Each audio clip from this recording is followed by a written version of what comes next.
Welcome to I news. Maoist party Telangana రాష్ట్ర committee కీలక సభ్యుడు సింగరేణి కార్మిక సమాఖ్య సికాసా పునరుద్ధరణ బాధ్యుడు బండి ప్రకాష్ అలియాస్ ప్రభాత్ మంగళవారం లొంగిపోయారు.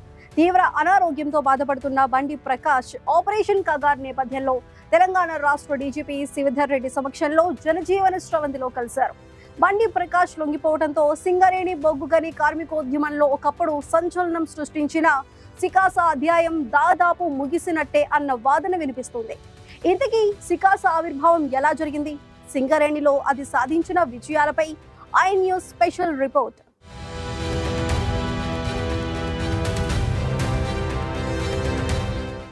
దేశంలో కార్మికోద్యమం స్తబ్దుగా ఉన్న సమయంలో సింగరేణి గడ్డపై సరికొత్త కార్మిక విప్లవంగా సింగరేణి కార్మిక సమాఖ్య సికాసా ఆవిర్భవించింది. సింగరేణి కార్మికులపై నాటి అధికారులు సాగించిన అణచివేత, యాజమాన్య అంతులేని దోపిడీ, వెట్టి చాకిరీపై రగల్ జెండా ఎగురవేసిన సికాసా అప్పటి పీపుల్ వార్ కు అనుబంధంగా పనిచేసింది. సింగరేణిలో సికాసా నిలదొక్కుకోవటానికి నాడు కార్మికులు ఎదుర్కొన్న దోపిడీ, అణిచివేత, వారి దుర్భరమైన జీవితాలతో పాటు లాబీయిస్టులుగా మారిన ట్రేడ్ యూనియన్ల వైఖరే మూల కారణంగా చెప్పుకుంటారు. 1980లకు ముందు సింగరేణి కార్మికుల పరిస్థితి దారుణంగా ఉండేది. కార్మికులను అధికారులు కట్టు బానిసల్లా చూసేవారు. గనిలో సంతకం పెట్టి అధికారి ఇంట్లో వెట్టి చాకిరీ చేయాల్సిన దుస్థితి ఉండేది. కాంట్రాక్టర్లు, అధికారులు దళారుల్లాగా మారి కార్మికుల కష్టార్జితాన్ని దోచుకునేవారు. అప్పుడున్న కార్మిక సంఘాలు యాజమాన్యంతో కుమ్మక్కై కార్మికుల ప్రయోజనాలను తాకట్టు పెట్టాయన్న ఆరోపణలు ఉండేవి. దీంతో ఈ సమస్యలపై పోరాడుతూ సింగరేణి కార్మికులను చైతన్యపరచడమే లక్ష్యంగా నాటి పీపుల్స్ వార్ అనుబంధ విద్యార్థి సంఘం రాడికల్స్ పనిచేసింది. ఈ క్రమంలోనే మందమర్రి KK2 గని కార్మికులపై బ్రిటిష్ నల్ల చట్టాన్ని ప్రయోగించి 8 మస్టర్ల కోత రూల్ను అమలు చేయడాన్ని వ్యతిరేకిస్తూ 1981లో రాడికల్స్ సమ్మె పిలుపునిచ్చారు. అప్పటికే ఉన్న ట్రేడ్ యూనియన్లతో సంబంధం లేకుండా, వాటి మద్దతు లేకుండా రాడికల్స్ ఇచ్చిన సమ్మె పిలుపుకు సింగరేణి కార్మికుల నుంచి అనూహ్య మద్దతు లభించింది.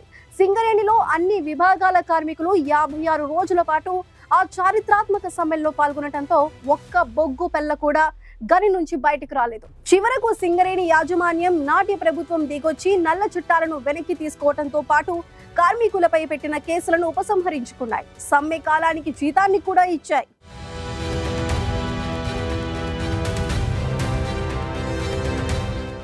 భారత కార్మిక వర్గ పోరాటాలకు దిక్సూచిగా నిలిచిన 56 రోజుల సమ్మె స్ఫూర్తితో ఆ పోరాటానికి నాయకత్వం వహించిన రాడికల్స్ రజబ్ అలీ, వారణాసి సుబ్రహ్మణ్యం, మెరుగు సత్యనారాయణ, హుస్సేన్, మల్యాల నరసింగరావు నేతృత్వంలో సింగరేణి కార్మిక సమాఖ్య సికాసా ఆవిర్భవించింది. శ్రామిక వర్గ విప్లవానికి దిశానిర్దేశనం చేస్తూ లెనిన్ రచించిన ఏం చేయాలి రచనను నిరంతరం ఉద్యమానికి అన్వయించుకొని పనిచేస్తుంది. కేవలం విప్లవ సంఘంగానే కాకుండా బలమైన ట్రేడ్ యూనియన్ గా కార్మికుల హక్కుల కోసం నిరంతరం పోరాడింది. సికాసా వచ్చాక అధికారుల ఇళ్లలో కార్మికుల వెట్టి చాకిరీ బంద్ అయ్యి వారికి ఆత్మ గౌరవం దక్కింది. అధికారుల వేధింపులు ఆగాయి. పని ప్రదేశాల్లో కనీస సౌకర్యాలపై యాజమాన్యం దృష్టి పెట్టింది.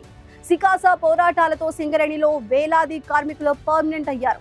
ఇండ్లు లేని కార్మికులకు క్వార్టర్లు, సింగరేణి స్థలాల్లో ఇండ్లు నిర్మించుకోవటానికి పర్మిషన్ రావటంలో సికాసాదే కీలక పాత్ర. 4-5 వెజ్ బోర్డు సాధన కోసం సికాసా ఆధ్వర్యంలో జరిగిన 2 సమ్మెలు కూడా అనుకున్న లక్ష్యాన్ని సాధించాయి.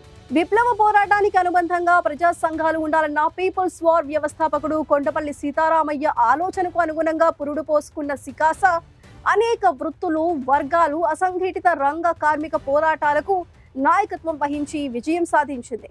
కోల్డ్ బెల్ట్ ప్రాంతంలో మత విద్వేషాలు రెచ్చగొట్టాలనుకున్న పార్టీలు, వ్యక్తులకు సికాసా చెక్ పెట్టింది. అయితే సిపిఐ అనుబంధ AITUCతో సికాసాకు తీవ్రమైన ఆధిపత్య పోరు నడిచింది. ఈ ఘర్షణ హింసాత్మక రూపం దాల్చి 1988లో AITUC నేత VT అబ్రహాం హత్యకు దారితీసింది. ఆ హత్య కేసులోనే ప్రధాన నిందితుడిగా అరెస్ట్ అయి బండి ప్రకాష్ జైలుకు వెళ్లారు. ఆ తర్వాత ఆదిలాబాద్ సబ్ జైలు గోడలు బద్దలు కొట్టి నల్లా ఆదిరెడ్డి వంటి అగ్రనేతలతో కలిసి తప్పించుకోవడం అప్పట్లో సంచలనంగా మారింది.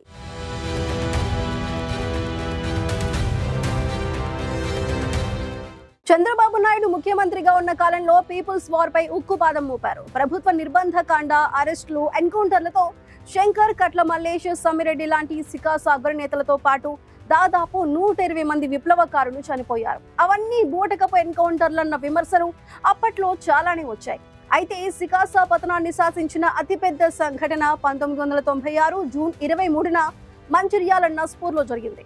సికాసా కార్యదర్శి మాదిరెడ్డి సమ్మిరెడ్డి అలియాస్ రమాకాంత్ లక్ష్యంగా పోలీసులు జరిపిన ఓ ఆపరేషన్ ఉమ్మడి ఆంధ్రప్రదేశ్తో పాటు యావత్ దేశంలోనే సంచలనంగా మారింది.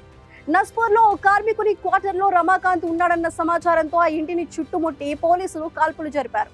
అయితే ఇంట్లో ఒక్కడే ఉన్న రమాకాంత్ నుంచి వచ్చిన ఊహించని ప్రతిఘటనతో సిఐతో పాటు ఇద్దరు పోలీసులు చనిపోయారు. సాధారణ ఎన్కౌంటర్లా కాకుండా 12 గంటల పాటు పోలీసులకు ఇంట్లో ఒక్కడే ఉన్న రమాకాంత్ కు మధ్య భీకరమైన కాల్పులు కొనసాగాయి.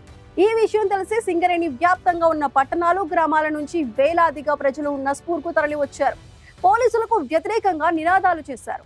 లొంగిపోయే అవకాశం రమాకాంత్ కు ఇవ్వాలని పోలీసులపై తిరగబడ్డారు. పరిస్థితి చేయి దాటొచ్చన్న అనుమానంతో రమాకాంత్ ఉన్న ఇంటి పైకప్పుకు రంధ్రం చేసి లోపల డీజిల్ పోసి పోలీసులు నిప్పంటించారు. ఆ మంటల్లోనే రమాకాంత్ మరణించారు. వేలాది ప్రజల సాక్షిగా జరిగిన ఈ సంఘటన సికాసా వెన్నెముకను విరిచేసింది.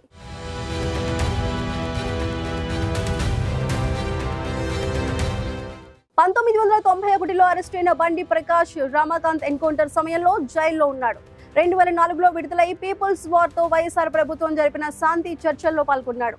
ఆ చర్చలు విఫలమయ్యాక తిరిగి అజ్ఞాతంలోకి వెళ్లిన బండి ప్రకాష్ కు సికాసా పునరుద్ధరణ బాధ్యతలను మావోయిస్టు పార్టీ అప్పగించింది. 20 ఏళ్లుగా ఆయన ప్రయత్నాల్లోనే ఉన్న పోలీస్ ఆపరేషన్లు, మారిన రాజకీయ సామాజిక పరిస్థితుల కారణంగా సింగరేణిలో సికాసా తిరిగి పుంజుకోలేకపోయింది. రమాకాంత్ ఎన్కౌంటర్, ఇతర ముఖ్య నేతల మరణంతో సింగరేణిలో సికాసా ప్రాబల్యం పూర్తిగా తగ్గిపోయింది. తెలంగాణ ఆవిర్భావం తర్వాత టీజీబీకేఎస్ వంటి నూతన సంఘాల ఆధిపత్యం పెరగడంతో పాటు కార్మికుల సమస్యలు, ఆకాంక్షల స్వరూపం మారింది. వాటిని అందిపుచ్చుకోవడంలో సికాసా వెనుకబడిందని చెప్పుకోవచ్చు. కార్మికుల హక్కుల కోసం ఆవిర్భవించిన సికాసా పీపుల్స్ వార్ అనుబంధ సంఘంగా చెప్పుకోవడంతో పోలీసు నిర్బంధాన్ని ఎదుర్కోవాల్సి వచ్చింది. ఫలితంగా ఆయుధం పట్టి సాయుధ పోరాటం చేయాల్సి వచ్చింది. ఈ నిర్ణయాన్నే కొంతమంది తప్పుపడతారు. ఆయుధం పట్టకుండా ప్రజాస్వామ్య పంథాలో ట్రేడ్ యూనియన్ గా కొనసాగి ఉంటే సింగరేణి కార్మికులకు మరింత ప్రయోజనం కలిగేదని చెబుతారు. ఇక ఏళ్ల తరబడి సికాసాను పునరుద్ధరించాలని ప్రయత్నించిన బండి ప్రకాష్ లొంగిపోవడంతో సింగరేణిలో సికాసా అధ్యాయం శాశ్వతంగా ముగిసినట్లే అన్న వాదన వినిపిస్తుంది.